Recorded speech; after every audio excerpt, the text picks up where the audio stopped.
میں نے بائبل اور قرآن کے انگلش ترجمے خریدے اور دونوں کو پڑھنے کی کوشش کی، لیکن یہ اسٹڈی زیادہ عرصے نہ چلی اور پھر میں دوبارہ اپنے گناہ والے کاموں میں لگ گئی، مذہب کو تقریباً بھول ہی گئی۔ کلب جانا، شراب پینا، جوا کھیلنا، وہی پرانی زندگی۔ پھر ایک دن میں روس گئی کیونکہ میں UFC فین تھی۔ میں وہاں 1 مہینہ رہی، مگر ماسکو میں بہت نسل پرستی یعنی ریسزم تھی۔ لوگ کہتے تم روسی نہیں بولتی تو یہاں کیوں آئے ہو؟ میں نے بہت جھگڑے کیے اور سوچا بس اب کبھی روس نہیں آؤں گی۔ لیکن پھر میں روس سے داغستان گئی کیونکہ وہاں UFC کے مشہور فائٹرز ہیں، جیسے خبیب، ابو اسلام، زبید، عثمان وغیرہ۔ میں حیران تھی کہ یہ لوگ اتنے مضبوط کیوں ہیں۔ میں نے سوچا جا کر دیکھتی ہوں۔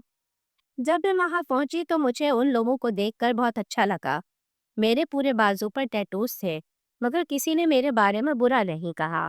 سب بہت دوستانہ تھے۔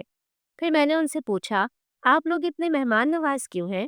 ایک شخص نے کہا یہ ہمارا مذہب ہے، اسلام میں مہمان نوازی ضروری ہے۔ اگر کوئی مسافر مدد مانگے تو ہم مفت میں بھی مدد کرتے ہیں۔ یہ سن کر تو میں حیران رہ گئی، کیونکہ کوریا میں اسلام کے بارے میں ہمیں صرف اتنا بتایا جاتا ہے کہ مسلمان نماز پڑھتے ہیں، شراب نہیں پیتے، خنزیر کا گوشت نہیں کھاتے اور عورتیں حجاب پہنتی ہیں، بس یہی سب پتہ تھا۔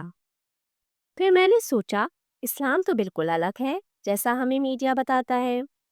میں نے مزید مسلم ممالک کا سفر کیا، مشرق وسطیٰ، افریقہ، مراکش، الجزائر، مصر، سعودی عرب، قطر، UAE، Uzbekistan, Kazan, Chechnya, Pakistan, سب جگہ۔ اور ہر جگہ میں نے دیکھا کہ یہ ممالک محفوظ ہیں۔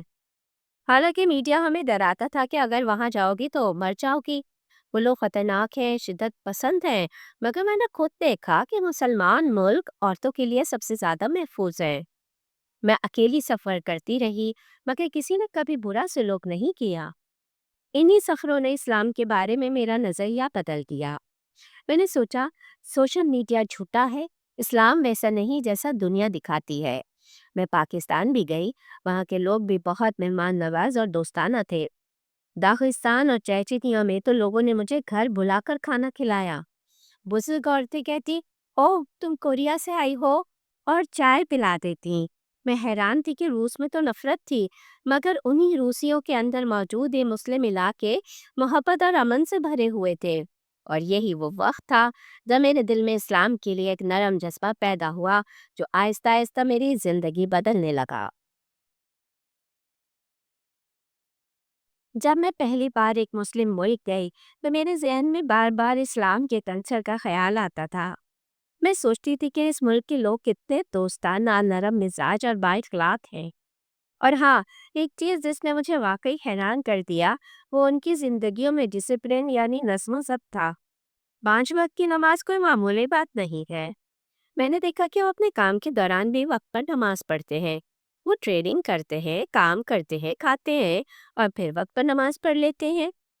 میں حیران تھی، یہ لوگ روزانہ اتنی پابندی سے نماز کیسے پڑھ لیتے ہیں؟ یہ نظم و ضبط واقعی مجھے حیران کن لگا۔ اور ایک بات اور، وہ ہر قسم کی غلط چیزوں سے دور رہتے ہیں، جیسے رینبو پیپل، LGBT وغیرہ۔ ان کا ذہن صاف، فطری اور مضبوط تھا۔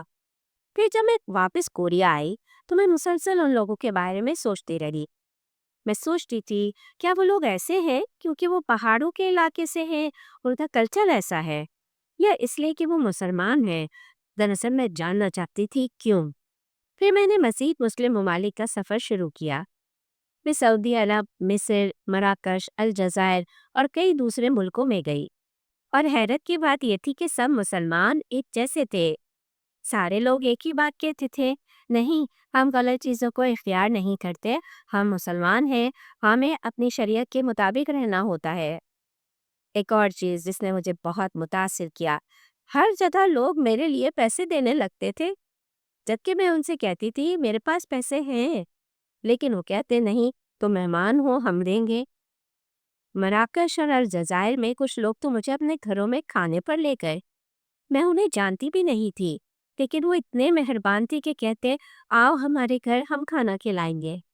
میں حیران تھی، میں نے غیر مسلم ممالک جیسے انگلینڈ یا فرانس میں ایسا کبھی نہیں دیکھا۔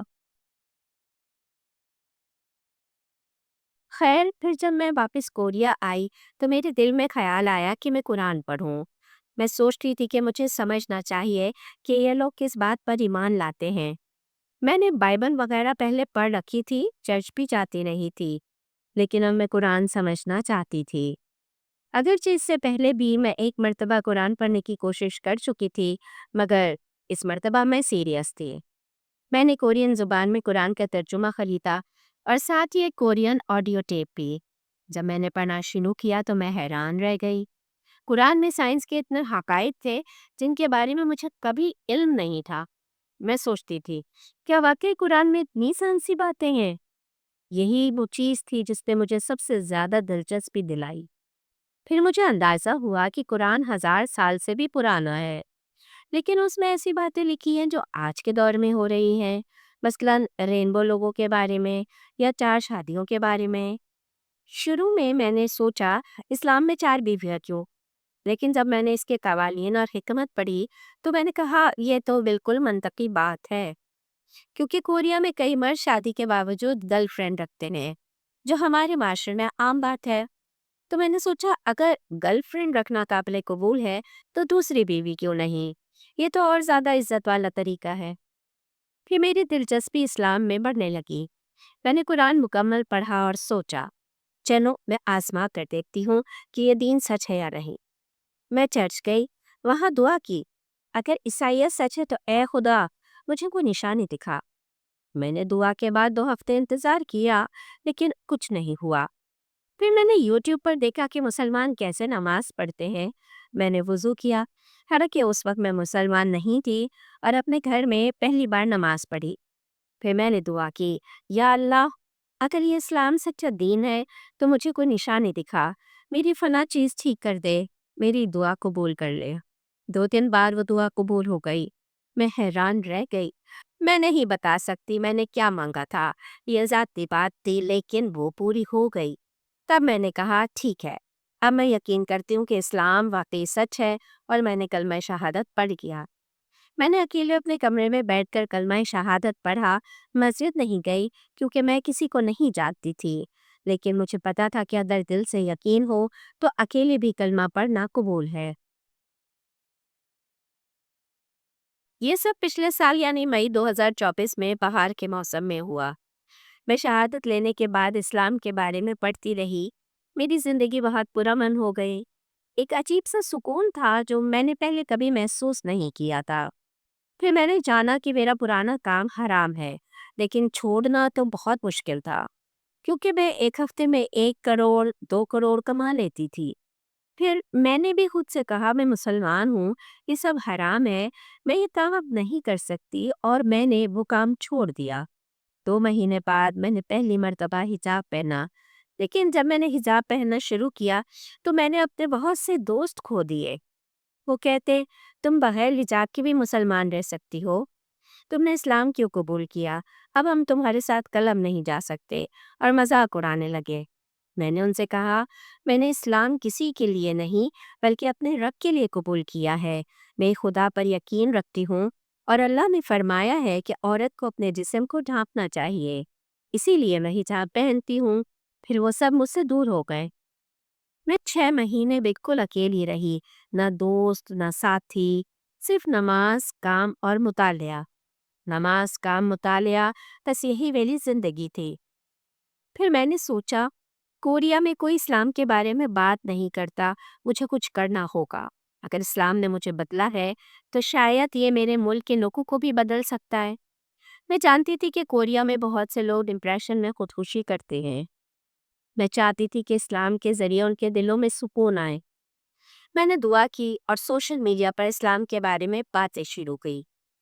الحمدللہ میرے پاس بہت اچھے مسلمان دوست ہیں جو واقعی عملی مسلمان ہیں، صرف نام کے نہیں۔ وہ لوگ جو حجاب پہنتے ہیں، میک اپ نہیں کرتے اور ایمان پر قائم ہیں۔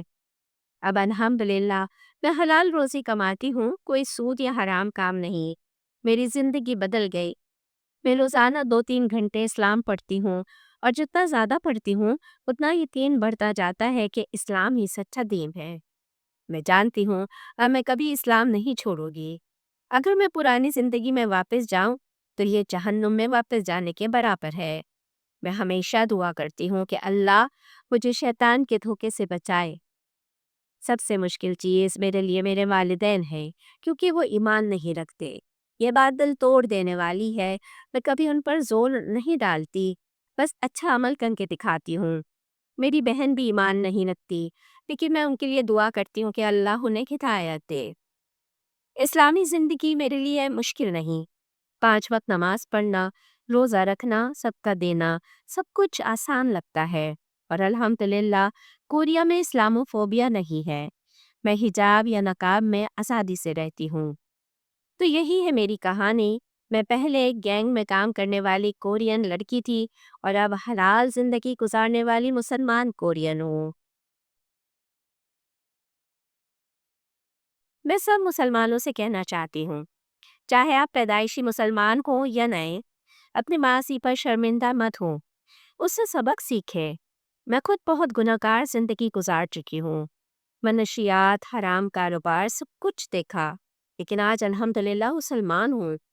اگر میرا وہ ماضی نہ ہوتا تو شاید میں اسلام کو کبھی نہ سمجھ پاتی۔ میرا ماضی ہی میری رہنمائی بنا۔